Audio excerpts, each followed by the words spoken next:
Burs 7.000 euro minimum. Tamamıyla ücretsiz okuyorum ve benim bir sürü arkadaşım ortalama olarak 600-700 euro kazanıyorlar yani. Üniversite tadı fazlasıyla çıkarttı. Parlak bir öğrenci değildim. Sonra nasıl kaçabilirim diye düşünmeye başladım ben de. Bir odada 2 kişi kalıyorsunuz. Daha fazlasını hiç görmedim.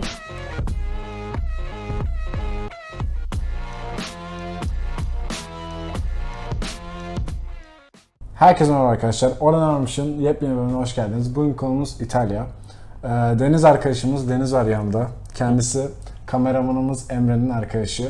Fotoğrafını göreceksiniz Emre. Zaten arkamda bol bol konuşurdu kendisi. Ona da selam olsun. Evet. Deniz İtalya'da okuyor arkadaşlar. Bugün sizlere bilgilerini, deneyimlerini anlatmaya geldi. Oraya nasıl gidilir, burslar, bütün süreç, her şeyin cincine konuşacağız açıkçası. Ben sözü Deniz'e bırakayım. Deniz kendini tanısın. Merhaba, ben dediğim gibi Deniz. İtalya'da Politeknik Auditorium'da da okuyorum. Üniversite Torino'da, Milano'nun yakınlarında. Mühendislik okuyorum. Genelde zaten mühendislik ağırlıklı bir okul. Ama okuyabileceğiniz sosyal bölümler de çok fazla. Aynı şekilde mimarlık bölümleri de çok fazla. Ben sadece kendi ilgi alanıma yönelik bir şey seçtim. Gidişim ilk öncelikle üniversite sınavına hazırlıkla başladı. Yani çok parlak bir öğrenci değildim. Haliyle üniversite sınavında da biraz kötü yaptım. Zaten burada pek üniversite okumak istemiyordum. Hem üniversite okuma şartları hem ülkenin gidişatı, ekonomik durumlar, eğitmenler, işte öğretmenler falan pek hoşuma gitmiyordu Türkiye'deki eğitim. Bu yüzden yurt dışına nasıl gidebilirim araştırmalarına başladım. Anladım. Şimdi şöyle, normalde buradan herhalde ülkenin kötü gidişatını da anlıyoruz. Ben İsviçre videosunu çekmeden önce Yeraz'da, onu da yukarıda kartına ekledim. Rica ediyorum. İsterseniz videodan sonra ulaşabilirsiniz. Arkadaşlarıma sorular sormuştum ve birçok soru gelmişti. Ama bu sefer İtalya hakkında soru sorduğumda herkesin aklında tek bir soru vardı. Nasıl kaçarım? Evet, süreci merak ediyorum. Ve arkadaşlarım da merak ediyor. Nasıl gittin? Evet. Bu olay, yani süreci detaylı bir şekilde senden lütfen anlatabilir misin bize birazcık? Tabii ki. Dediğim gibi ben YKS sınavına hazırlanıyordum. YKS sonucum geldi. Kesinlikle hiç istemediğim sonuçtu ama beklediğim bir sonuçtu yani. Sonra nasıl kaçabilirim diye düşünmeye başladım ben de. O zaman bir arkadaşımın önerisiyle Polite'ye baktım. Zaten birçok ülkeye bakıyordum. Ama Polito'nun diğer üniversitelerden veya İtalya'nın diğer ülkelerden farkı burs imkanları çok fazla. O yüzden yaşamınızı çok kolaylaştıran bir yer. Burs miktarını da söyleyebilirsen. Bu her sene değişiyor ama şu an en son 2022-2023 senesinde burs 7.000 euro minimum. Kız öğrenciler için daha fazla hatta burs çünkü mühendisliğe daha fazla kız gelsin istiyorlar. Ve bu bursun verilmesinin en büyük sebeplerinden biri genç nüfus istiyorlar.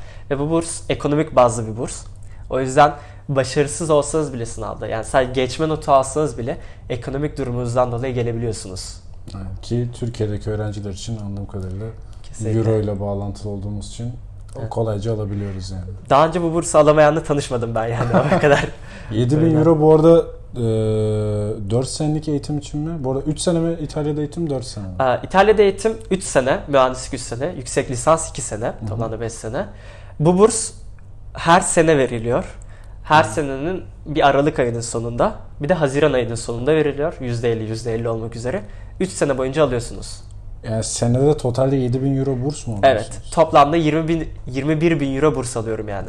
Bir de üstelik bu burs kredi bazlı bir burs. Yani bu şu demek, siz ilk seneyi eğer başarısız tamamlarsanız ikinci senenin bursuna başvuramıyorsunuz. O yüzden okulu geçmek her zaman lazım yani. Ben bu okula nasıl başvurabileceğimi ilk önce araştırmaya başladım ve yabancı kaynaklardan çok fazla araştırdım yorumları. Reddit'ten olsun veya Ekşi'den bazı yorumlar görmüştüm. Okulun sıralamalarına baktım ve Türkiye'de yani ODTÜ ile İTÜ ile Boğaziçi'yle kıyasladığım zaman çok yüksek bir sıralamaya sahipti. Sonra başvuru sürecine başladım. Sınavları hazırlamaya başladım. Siz başvurduğunuz zaman, kayıt olduğunuz zaman sizin karşınıza nasıl hazırlanabileceğinize dair testler veriyorlar. Ve bazı konu anlatımları da veriyorlar. Ve şunu fark ettim ki kesinlikle YKS'ye göre çok daha basit bir sınav. Çok daha farklı şeyleri ele alıyor. Genel olarak okuduğunu anlama, basit matematik ve basit fiziği soruyorlar. Bu sorular tabii ki İngilizce. İtalyanca bilmenize gerek yok yani bunları çözebilmek için. B1, B2 İngilizce yeterli oluyor. Sınavı tamamladım. Sınavı başarıyla geçtim ve dair bir bildiri aldım. Zaten sınavı bitirdiğiniz an başarıyla geçtiğinizi söylüyorlar. Başarılı başarısız olup onu söylüyorlar. Ardından bana vize sürecine başlamam önerildi okul tarafından. Bunun için de bir onay mektubu yolluyorlar sana ve tekrar başvuruyorsun vizeye. Vize sürecine başladım o yüzden. Vize biraz zorlu geçti.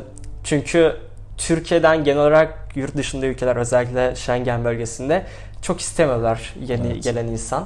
Bu yüzden ekonomik durumunuzu göstermeniz lazım. En az 6.000 euro minimum göstermeniz lazım mesela. Bir sürü belge hazırlıyorsunuz. Onlarca belge hazırladım. Diplomalarımı aldım. Bunların hepsini bir de çevirdim, üstüne onaylattım. Bu da fazladan bir masraf çıkardı. Ben 2021 senesinde yaptım. O zamanlar ortalama 1500-2000 lira sadece çeviri masrafı vermiştim. Bu sene daha fazla olduğunu biliyorum. İlerleyen senelerde daha da artacaktır büyük ihtimal. Çevirilerimi tamamladıktan sonra vizemi aldım.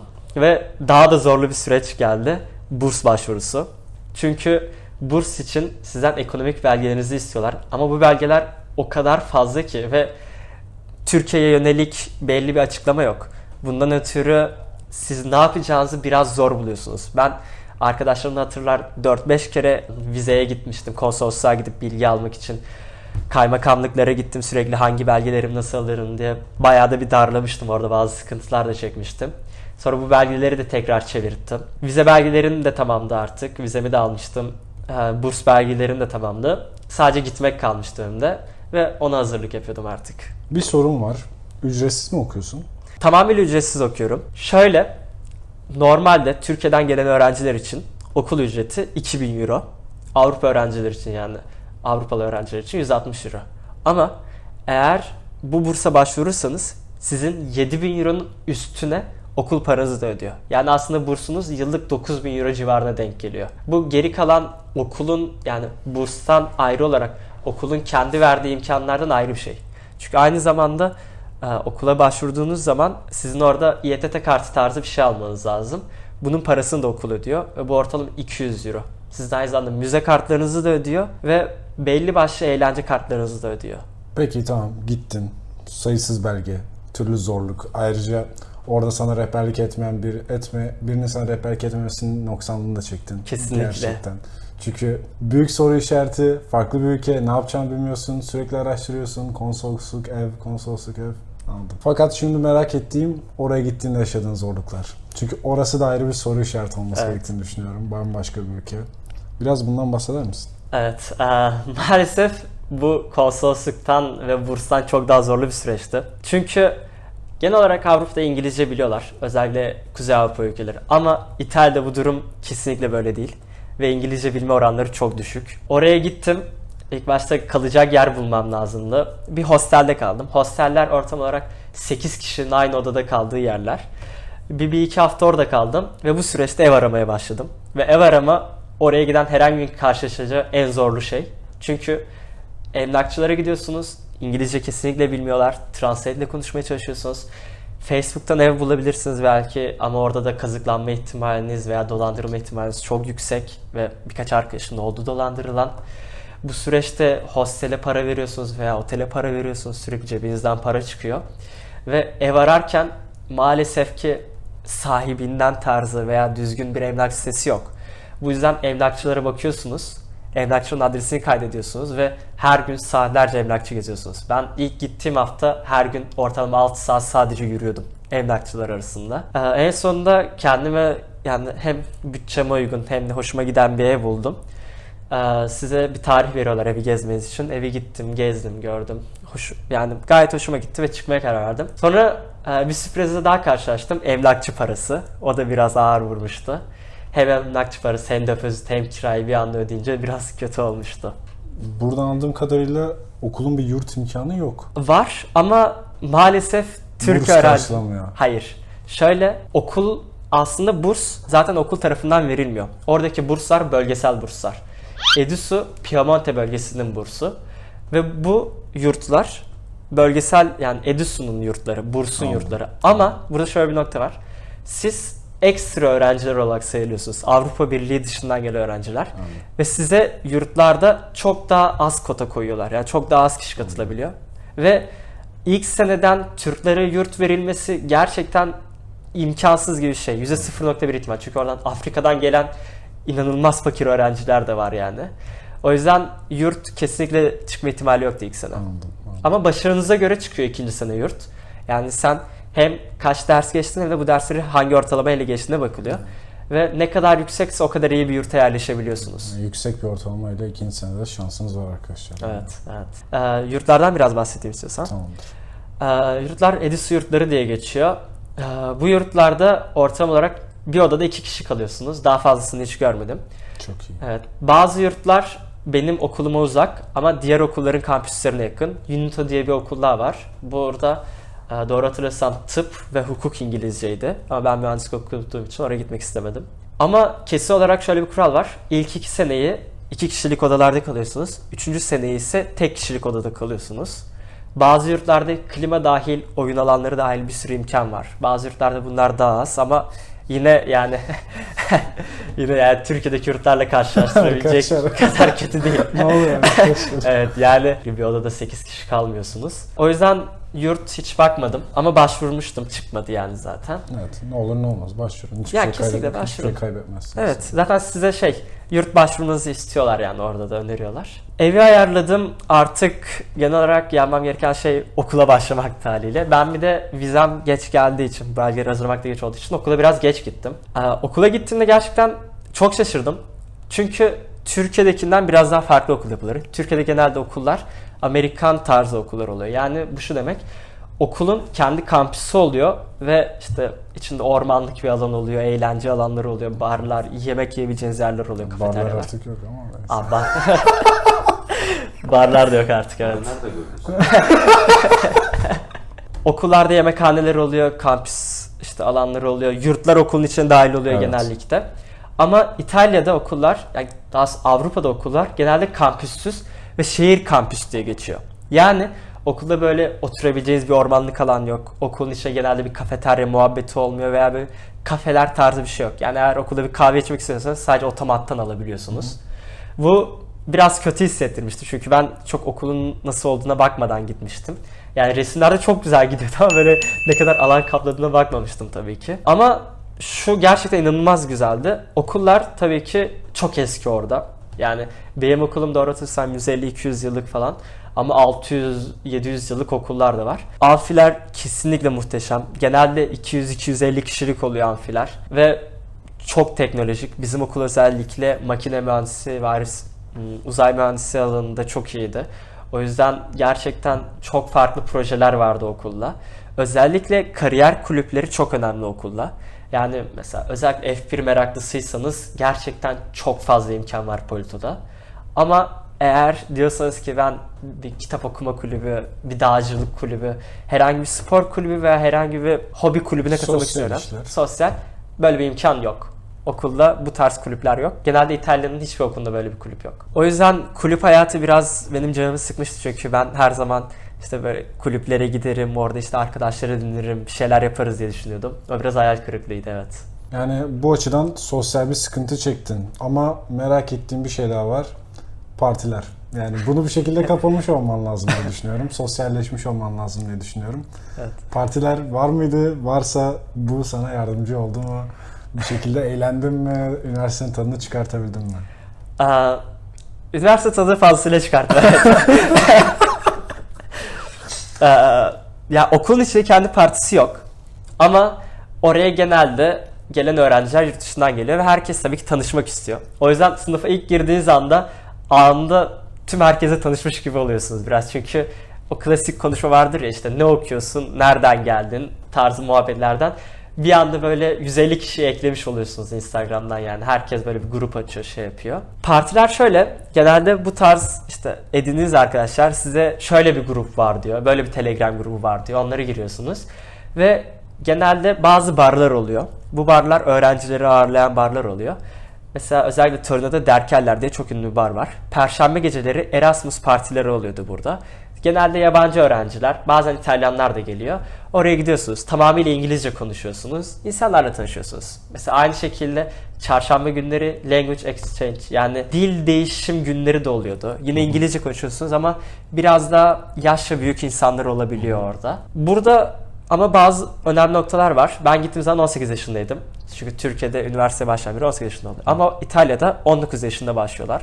Ve genelde orada karşılaştığım İtalyan insanlar veya yabancı insanlar benden büyüktü. Bu ilk başlarda biraz kötü hissettiriyordu ama yani hiç yaşımla alakalı bir sıkıntı çekmedim. Partiler güzel ama daha da güzeli orada gece hayatı biraz daha klaplarda geçiyor. Türkiye'dekilerden daha farklı klaplar. Yani damsız alınmaz tarzı muhabbetler yok kesinlikle öncelikle. Çünkü öyle bir gereklilik de yok yani. Bir kız çok daha rahat bir şekilde orada eğlenebiliyor. Sıkıntı yaşamıyorsunuz, sorun olmuyor. İlk gittiğim zamanlarda pek bunlara katılmıyordum. Biraz çünkü bilmiyorum pek istemiyordum yani. Bir de ekonomik sorunlar. Zaten Kesinlikle, kesinlikle. Yaşamaya çalışıyoruz çünkü. Evet. Çünkü bu klaplara giriş genelde saate bağlı oluyordu ama 5 euro ile 20 euro arasında değişiyordu ve pek vermek istemedim. Çünkü içkiye para veriyorsunuz, girişe para veriyorsunuz falan. Ama klapların şöyle iyi bir özelliği var. Klaplar bazı sekmelere ayrılıyor. Özellikle elektro müzik seviyorsanız çok güzel klaplar var gerçekten ve ben ilk klaba gittiğim zaman aşık olmuştum. Çünkü tamamen karanlık bir yerde benim ilk gittiğim klap. Elektro müzik çalıyordu sadece. Etrafınızda kimseyi umursamıyordunuz. Kimse taciz muhabbetleri olmuyordu, sıkıntı olmuyordu, bir kavga olmuyordu. Sadece herkes eğlenmeye gidiyordu oraya. Gece normalde İtalya'nın yani Torino'nun en tehlikeli yerlerinden birindeydi o klap ama şu ana kadar hiçbir sıkıntı yaşamadım oradan gece dönüşte. Süper eğlenmişsin. Klaplar güzeldi. Güzel. Şuna da inmek istiyorum. Farklı yerlerde dedin, şehir kampüs dedin, club falan da dedin. Bunlara ulaşım nasıl oluyordu? Ulaşım maliyeti, ulaşım imkanları. Biraz bundan bahsedersen. İlk önce negatif bir özellikten bahsedeyim. Kesinlikle gece 12'den sonra ulaşım yok. O biraz üzücü. Evet. Ama İstanbul, Ankara veya Türkiye'nin genel illerinden farklı şöyle bir özelliği var. İtalya'da şehirler çok küçük. Yani bir ucundan diğer ucuna ortalama 1,5 saatte zaten yürüyerek gidebiliyorsunuz.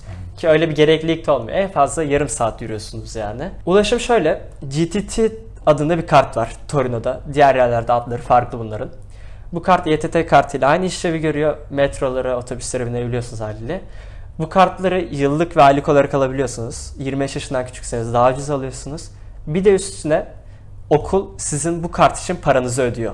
Yani ulaşımınız aslında bedava şehir içinde. O yüzden Yani okula kaydoluyorsun, ulaşım bedava oluyor. kesinlikle. Okula kaydolduğunuz zaman size direkt olarak size diyorlar ki bir bildirim çıkarıyorlar. Siz neler almak istersiniz diye bir bildirim çıkarıyorlar. Bunlar içinde bazı seçenekleriniz var. Bunlardan en önemli 2 tanesi ulaşım kartı, diğeri de müze kartı. Ama burada şöyle bir nokta var. Aslında bu okul ikisini birden karşılıyor. Yani sadece bir tanesini seçmenizi istemiyor sizden. Ben hem ulaşım kartını hem de müze kartını almıştım. İkisini de okul ödedi. İstediğim müzeye ücretsiz bir şekilde girebiliyordum ve ulaşımı da ücretsiz kullanıyordum. Ama eğer ilk gittiğinizde bunu almak istemezseniz direkt olarak belli bir aralık veriyor size alabilmeniz için aralığa kadar.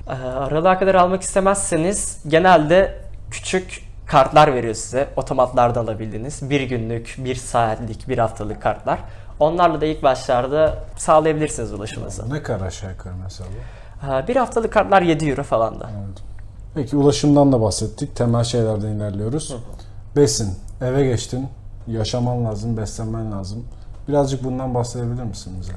Ben şöyle bir sıkıntı olmuştu. İlk gittiğim zaman parayı nasıl harcamam gerektiğini tam olarak bilmiyordum. Yani bir şey aldığım zaman pahalı mı ucuz mu haliyle bunun bilgisi yok. O yüzden genelde hiçbir şey almama karar vermiştim. Ve muhteşem bir çözüm. kesinlikle. İlk başta kaldığım otelde ben genelde o kaldığım yerlerde veya gittiğim yerlerde insanlarla konuşmayı seviyorum. Kaldığım otelde de oranın sahibiyle çok fazla konuşuyordum. Ve çıkarken birkaç kruvasan istemiştim yani böyle sabah kahvaltısı kruvasan veriyorlardı. Adam da bana ortalama 15 tane falan kruvasan vermişti ve ben ilk bir haftayı falan öyle geçirmiştim. Biraz açlık çekmiştim ilk hafta.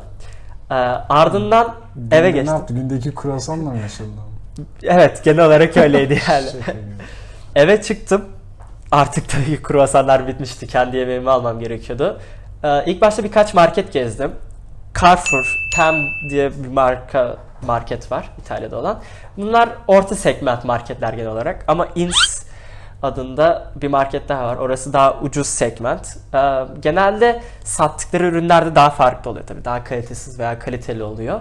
Ama fiyatlar o kadar farklı değil. Yani Ins'ten alabileceğiniz en kötü makarna diyelim ki 70 centse Carrefour'da alabileceğiniz en iyi makarna 1,5 euro falan. Barillalar 1 euro mesela orada aynı şekilde. Başlarda makarna yiyordum ama ortalama biraz fiyatlardan bahsedecek olursam bir makarna 1 euro. Su ücretsiz. Çünkü İtalya'da tüm evlerde ve her yerde sular arıtmalı. Ve aynı şekilde dışarıda Toret adı verilen bir sürü fıskiye var. Ve bunlardan su içebiliyorsunuz. Et, doğru hatırlıyorsam ne aldığınıza bağlı değişiyor tabii ama yarım kilosu 7 euro, 6 euro arasında değişiyor. Ben makarna sosları alıyordum ilk başlarda. Pesto soslar, pomodoro soslar genelde 2-2,5 euro bandında değişiyor. Süt 1 euro, yine aynı şekilde 80 cent 1 euro. Ekmek, beyaz ekmek yok tabii ki maalesef, odun ekmek. Sandviç tarzı ekmekler var, onlardan alıyordum. O da 1 euroydu genelde ve yetiyor yani, küçük ekmekler değil, bayağı büyük ekmeklerdi. O yüzden genelde bir ayda eğer evde yiyorsanız harcamanız, yemek için konuşuyorum, 150-250 euro arasında değişiyor neler yediğinize bağlı olarak. Ve ben belli bir süre sonra gerçekten çok iyi besleniyorum çünkü evde yemek yapmayı da severim ben. Ona rağmen en fazla maksimum çıktığı fiyat 300-350 euro arası bir şeydi. Evet. Ben ev kirasına 350 euro veriyorum. Genelde ev kiraları da tabii kalış şartınıza göre değişiyor. Çünkü eğer isterseniz bir odada 2 kişi kalabileceğiniz evler de var. Veya kendi evinize çıkabilirsiniz. Sen tek başına kalıyorsun şu an. Ben tek başıma kalıyorum. Ben işte dediğim gibi evi çok ucuza bulmuştum ve tek başıma kalmak istiyordum. Eğer 2 kişi kalmak isterseniz ortalama olarak 250 euro. Eğer tek başınıza kalmak isterseniz de 450-500 euro arasında değişiyor. Yurtlarda 450-500 euro bandında değişiyor. O yüzden benim yemek, su, ulaşım, okuma masrafları ve kalma masrafım dahil toplamda aylık 600 euro, 550 euro falan denk geliyordu. Bunun için tabii ki elektrik, gaz falan bunlar da var ayrıyetten. İşte Wi-Fi olsun, internet paketleriniz olsun. İnternet 10 euro veriyorum telefon internetime. Bu 70 GB sınırsız SMS, sınırsız dakika. Wi-Fi paketleri ortalama olarak 30 euro civarında değişiyor. 1 gigabit Wi-Fi veriyorlar. Hatta bazı yerlerde 2,5 gigabit. Elektriğe ben sadece elektrik kullanıyorum. Doğalgaz yok benim evimde. Klima ile çalışıyor, ısınıyor. Ve aylık 40 euro civarında bir şey veriyorum.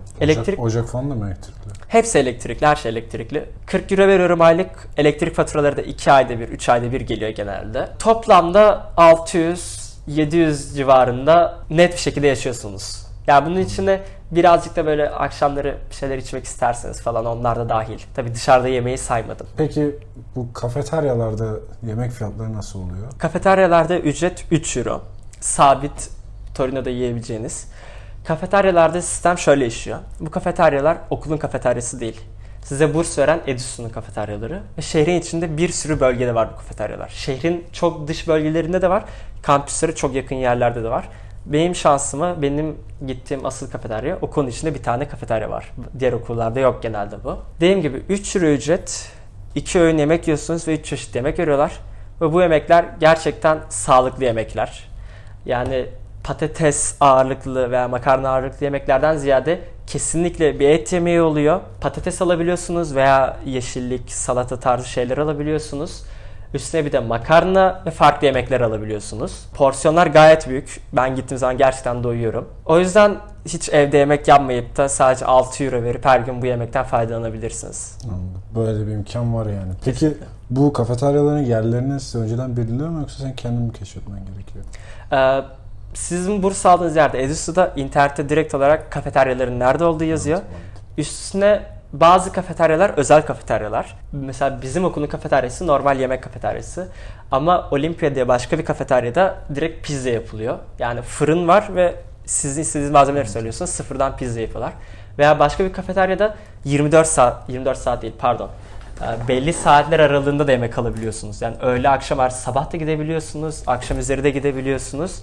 Ve orada da hamburger de yapabiliyorlar, sosisi de yapabiliyorlar. Farklı çeşitli imkanlar da var yani. Siz nasıl isterseniz. Onların fiyatları da mı 3 euro bandında oluyor? Kesinlikle. Aldığınız pizza da 3 euro. Orada yiyeceğiniz hamburger de 3 euro. Bunların yanında tabii ki içecek de dahil. Bizim okulun kafeteryasında içecek ücretsiz. Kola isterseniz Fanta, Ice Tea falan hepsi ücretsiz. Ayran. Aynen. Keşke. Üstüne bir de yanında genelde dondurma da alabiliyorsunuz. Dondurma istemezseniz işte elmadır, çikolatalardır, bu tarz imkanlar da veriyorlar. Bayağı iyi. Bayağı iyi. Zam gelmiyor değil mi? Aslında zam geldi maalesef ama bursa da zam geldi. O yüzden eşitliyorlar kendilerini. Ben 1.8 veriyordum geçen sene, şu an 3 euro oldu. Ama geçen sene burs 5.500'dü, şu an 7.000 euro oldu burs. Peki oraya gittim, yaşadım. Temel ihtiyaçlarım, bursu kaptık. Zaten Türk olduğumuz için, ekonomimiz rezalet olduğu için büyük ihtimalle kapacağız. Kaptık bursu, yaşıyoruz, yiyoruz, eğleniyoruz. Ama bu para bize yetmedi. Ya da biz daha üstüne koyup ailemize bakın ben oraya gittim üstüne bir de para kazandım deyip hava atmak istiyoruz. Ben orada nasıl para kazanacağım? Nasıl para kazanabilirsin? Genelde benim de yaptığım şekilde öğrencinin yaptığı sistem şu. Glovo, Deliveroo ve Uber Eats tarzı uygulamalar var. Bu uygulamalar yemek sepeti veya Getir tarzı uygulamalar.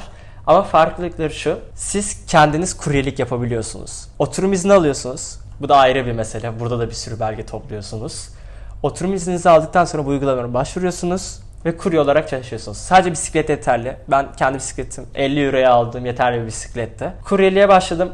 Ortalama olarak saatte 10 euro kazanıyorsunuz. Yani siz kaç saat yapmak isterseniz ona bağlı kazanacağınız para. Saatte 10 euro kazanıyorsunuz. Size tip de yani bahşiş de verebiliyorlar fazladan ve genelde de veriyorlar yani. Ama mesela bazı İtalyan liselerinden gelen çok fazla öğrenci var. İtalyanca bilen insanlar veya gelmeden çalışmış olan, en azından B1, B2 seviyesinde olan insanlar bir kafede veya eğlence sektöründe bazı yerlerde çalışabilirler isterlerse. Yani ben aslında çalışmak istesem yeterli belgeleri topladıktan sonra minimum 10 euro saatlik kazanabilirim. Kesinlikle. Peki günlük çalışma sınırım ne kadar? Ben günde ne kadar para yapabilirim? Haftalık öğrenci olduğunuz için doğru hatırlıyorsam 20 saat çalışma süreniz var. Yani minimum 200 euro mu olacak yani? Minimum haftalık 200 lira kazanırsınız isterseniz. Ve benim bir sürü arkadaşım ortalama olarak 600-700 lira kazanıyorlar yani. Ve bu meslek siz okulu bitirdikten sonra yani İtalya'da gelir farklılığı o kadar fazla değil. O yüzden okulu bitirip ardından Glovo yapan çok fazla insan var. Çünkü kazandığınız parayla ortalama bir yer çalışan insanın kazandığı para çok farklı değil. Bunu meslek olarak yapıyor insanlar o yüzden. Oldu. Peki tamam. Dışarıda paramızı da kazandık. Minimum 10 euro saatlik, minimum 200 euro haftalık dedik. Dışarıda fiyatlar. Ben bir klaba girdim, ne kadar ödeyeceğim? Alkol fiyatı ya da dışarıda arkadaşlarla yemek yemeye gidiyoruz dedik. Kafeterya dışında bir yerde yiyeceğiz. Ne kadar öderim ben? Ne kadar ödersiniz? Bazı çok lüks restoranlar var tabii ki. Michelin yıldızlı restoranlar da var. Ama ortam olarak fiyatlar çok değişmiyor. Gittiğiniz bir yerde bir pizza, bir hamburger, bir makarna yemek istediniz. Bunlar ortalama 8 euro civarında, 8-10 euro arasında. Dışarıda içmek biraz daha pahalıya denk gelebiliyor alacağınızdan. Normalde markette mesela ben altılı birayı 2,5-3 liraya falan alıyorum, bunu hatırlıyorum. Şu an belki biraz değişmiş olabilir fiyatlar ama dışarıda 2,5-3 liraya falan alacaksınız bir şişe birayı. Bir klaba gittiniz. Dediğim klaplarda saate bağlı olarak giriş ücreti oluyor. Genelde 5 euro, 10 euro, 20 euro civarında. Girdiğiniz içeri bir şeyler almak istediniz, bir kokteyl almak istediniz. Ortalama olarak 7 euro ile 10 euro arası bir para veriyorsunuz. Evet, aşağı yukarı her şeyden bahsettiğimizi düşünüyorum. Beslenmeden bahsettik, burslardan bahsettik, hayatta kalmak, eğlenmek vesaire vesaire. Senin eklemek istediğin bir şey var mı? Yeni gelecek ya da gelmeyi düşünen arkadaşlar için, özellikle 18 yaşındakiler için bir uygulama var. 18 App diye bir kart alıyorsunuz. Bu online bir kart. Bunun sayesinde size 500 euroluk bir kültür kartı veriliyor. Bu kültür kartıyla sinemalara, konserlere, tiyatrolara, çeşitli etkinliklere ücretsiz olarak girebiliyorsunuz. Bu karta başvurmak biraz zor. Yani çok fazla belge isteniyor ve gelmeden yapamıyorsunuz. Ama bu kartı aldıktan sonra İtalya'nın tamamında istediğiniz konsere, sinemaya gidebiliyorsunuz. Ben zaten çok faydalandım bu karttan yani. Böyle sosyal çok fazla güzel etken var. Gerçekten sosyal bir ülkede yaşamak insanı güzel etkiliyor. Sosyal devlet anlayışına sahip bir ülkede yaşamak. O yüzden hepinize öneriyorum. Yani yurt dışına çıkmayı, yurt dışındaki böyle ülkeleri, fırsatları araştırmanızı. Çünkü düşünüldüğü kadar zor değil ve gerçekten başarabilirsiniz. Evet, sadece 18 yaşındakiler için bu. Sadece 18 yaşındakiler için. Bu söyleyeceğim başka ekleyeceğim bir şey var mı? Hiçbir şey yok. Gelin. Gelin. Gelin. Evet arkadaşlar, umarım videomuzu beğenmişsinizdir. Umarım kafanızdaki sorulara cevap alabilmişizdir. Zaten aklınızda bir şey kalırsa Deniz'in Instagram'ını da bırakacağım aşağı. Yorumlardan yazabilirsiniz. Deniz'e Instagram'dan yazabilirsiniz. Her türlü yardımcı oluruz. Lütfen çekinmeyin. Aklınızdaki bütün soruları sorun. Videomuzu beğendiyseniz beğenmeyi, kanalımıza abone olmak istiyorsanız abone olmayı, arkadaşlarınızla paylaşmayı videoyu unutmayın. Bizden haberdar olmak istiyorsanız zili açın. Zil bildirimler gelsin sizlere, daha kolay bize erişin. Şimdilik bu kadar söyleyeceklerim. Çıkış biraz çarpık. Evet biraz. Evet, neyse siz bizi anladınız. Kendinize çok iyi bakın, seviyorsunuz. Hoşçakalın arkadaşlar. FG'ye bir teşekkür ediyoruz. FG'ye bir teşekkürler gerçekten. Bana bir özel teşekkür gelir videonun sonunda. Gelmezse çok kalır. Gelmesi üzücü.